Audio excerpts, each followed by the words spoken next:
جس وقت حضور مسجد حرام سے مسجد اقصیٰ گئے، یہ جو سفر ہے اس کو قرآن مجید فرقان حمید نے سورہ بنی اسرائیل میں ارشاد فرمایا ہے، سبحان الذی اسریٰ بعبدہ لیلا من المسجد الحرام الی المسجد الاقصیٰ۔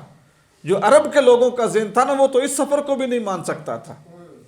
اگر معراج میں صرف یہی ان لوگوں کو ہی بیان کرنا مقصود ہوتی نا کہ ان کی عقل سے اوپر کی بات کی جائے، وہ تو مسجد حرام سے مسجد اقصیٰ تک کا سفر بھی تسلیم نہیں کر سکتے تھے، کیونکہ انہوں نے کیا ہوا تھا، وہ جانتے تھے کہ یہ مہینوں کا سفر ہے۔ لیکن پیغمبر خدا صلی اللہ علیہ وسلم کی زندگی کا کوئی گوشہ بھی وقتی نہیں ہے۔ جس طرح حضور کی نبوت عالمگیر ہے، اسی طرح میرے نبی کے معجزے بھی عالمگیر ہیں۔ جیسے جیسے دنیا آگے جائے گی، کائنات کی ہر ترقی کا راز رسول خدا صلی اللہ علیہ وسلم کے قدموں کی مٹی سے نیچے سے نکلے گا۔ جب سرکار نے آ کے اتنی بات بھی بتائی نا، تو ان کے لیے تو یہ بھی پریشانی کا موجب تھی، اس سے اگلی بات وہ تو سوچ بھی نہیں سکتے تھے۔ تو انہوں نے آپ کے اور میرے رسول سے بڑے عجیب عجیب سوال کیے۔ حضور گئے ہیں مختصر سے وقت میں، انبیاء کی امامت فرمائی ہے، انبیاء سے ملاقات کی ہے، مسجد اقصیٰ کو اپنی عبادت گاہ بنایا ہے۔ حضور تو واپس آ گئے، لیکن دیکھیں جو معترض ہوتا ہے نا، وہ کسی ادب کا خیال نہیں کرتا کہ جس شخص کے ذہن میں یہ خناس سما جائے نا کہ میں نے کسی کو ماننا نہیں ہے، اس کے اعتراض بھی بڑے بڑے عجیب ہوتے ہیں۔ کوئی کتنا صاحب فضل ہو، صاحب کمال ہو، خوبیوں والا ہو، اچھائیوں والا ہو، جب بندے کے ذہن میں حسد پیدا ہو جاتا ہے نا، تو انسان تسلیم نہیں کرتا۔ اس کی ایک دلیل اور ایک مثال ان عرب لوگوں کے سوالات ہیں۔ جیسے حضور نے اعلان کیا، کوئی آ کے کہتا ہے جناب اس مسجد کے ستون کتنے ہیں، کوئی آ کے کہتا ہے جی اس مسجد کی محرابیں کیسی ہیں، کوئی آ کے کہتا ہے جی اس مسجد کے دروازے کتنے ہیں۔ میں نے ابھی رکن میں بھی یہ بات کی، میں آپ سے بھی کہتا ہوں، اس مسجد میں نماز پڑھتے ہوئے آپ کو سالوں بیت گئے ہیں، ایک دم اگر ایک بندہ آپ سے یہ پوچھ لے کہ اس مسجد کے دروازے کتنے، آپ نہیں بتا سکتے۔ انہوں نے پوچھا جی بتائیں دروازے کتنے ہیں، یہ بتائیں محرابیں کتنی ہیں، یہ بتائیں شتیر کتنے ہیں، کیسے ہیں، لکڑی کس طرح کی ہے، رنگ کیا ہے۔ صرف اور صرف ان کے ذہن میں یہ تھا کہ کوئی ایسی ہم بات کر کے کوئی ایسا جواب لے لیں کہ ہم ان کے اوپر اعتراض کر لیں۔ لیکن یہ زبان محمد رسول اللہ کی زبان ہے، جس کے اوپر جھوٹ آتا ہی نہیں ہے، جس کے اوپر غلط کلام آنا ہی نہیں ہے۔ حضور فرماتے ہیں کہ جیسے انہوں نے سوال کیا نا، وہ سوال پوچھ رہے تھے، میری نگاہیں دیکھ رہی تھی، میرا رب دکھا رہا تھا، اور میں ایسے مسجد اقصیٰ کو دیکھ رہا تھا گویا کہ وہ میرے سامنے ہے۔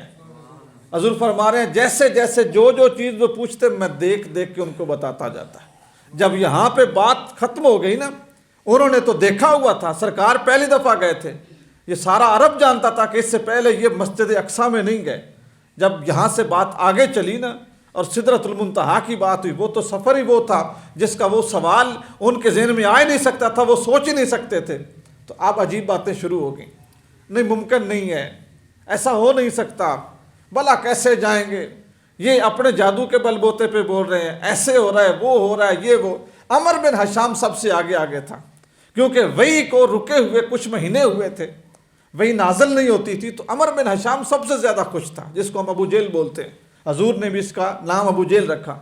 عرب والے ابو الحکم کہتے تھے، حکمتوں کا باپ۔ رسول اللہ صلی اللہ علیہ وسلم نے فرمایا یہ کیسا حکمتوں کا باپ ہے یا سیاںوں کا باپ ہے جو اپنے سامنے بیٹھے ہوئے اللہ کے نبی کو نہیں پہچان سکا۔ یہ حکیم ہے، یہ سیاںا ہے، جس کو جلتی ہوئی جو ایک علم کی، نور کی، معرفت کی شمع ہے، اس کی پہچان نہیں کر سکا۔ یہ کوئی ابو الحکم نہیں ہے، ابو جہل ہے، جہالت کا باپ ہے۔ تو اب دنیا اسے ابو جہل کہتی، اصل نام عمر بن حشام تھا۔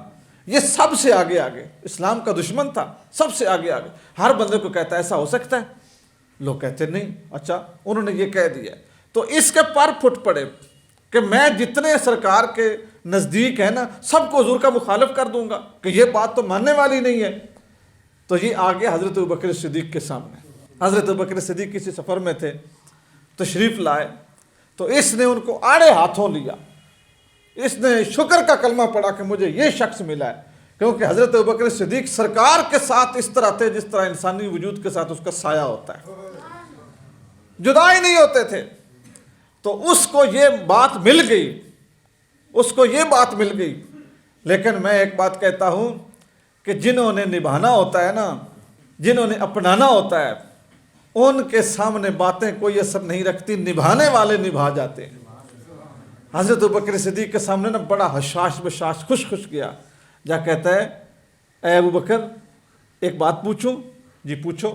ایک بندہ یہ کہے رات کے تھوڑے سے وقت میں مسجد حرام سے مسجد اقصیٰ گیا ہوں، بات ماننے والی ہے، پھر واپس بھی آ گیا ہوں، میرا بستر بھی گرم تھا، جس پانی سے میں نے ہاتھ منہ دھویا ہے وہ بھی چل رہا تھا، بات ماننے والی ہے۔ حضرت ابوبکر صدیق کوئی عام فکر انسان نہیں تھے کہ ایسے ہی بات کا جواب دے دیں۔ سوچ میں پڑ گئے کہ یہ کیا بات کر رہا ہے، جواب تو بعد میں دے رہے، سوچنے لگے کہ اس کا یہ سوال کیا ہے۔ جب اس نے دیکھا نا کہ سوچنے لگ گئے ہیں تو اس نے سمجھا کہ شاید میرا تیر نشانے پہ لگ گیا۔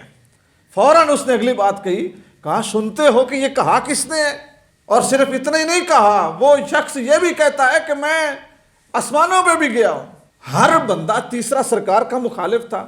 حضرت ابوبکر صدیق یہ سوچ رہے تھے کہ شاید کوئی ایسا شخص ہو کہ جس نے کوئی ایسے دعوے کیے ہوں کہ عرب میری طرف متوجہ ہو جائیں اور رسول اللہ کو چھوڑ دیں، شاید کوئی اور ہو۔ وہ سوچنے لگے کہ یہ کیا باتیں کر رہا ہے۔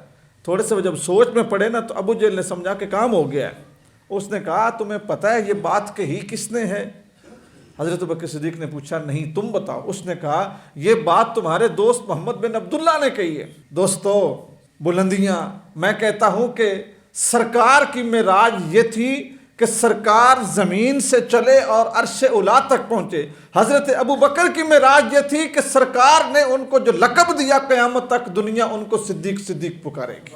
جیسے یہ بات سنی نا کہ تمہارے دوست محمد بن عبداللہ نے کہا ہے، حضرت ابوبکر صدیق نے ایک لمحے کا توقف نہیں کیا، ایک لمحے کا توقف سوچا بھی نہیں ہے، فوراً کہا اگر محمد الرسول اللہ نے یہ بات کہی ہے تو میں تصدیق کرتا ہوں سرکار نے سچ فرمایا۔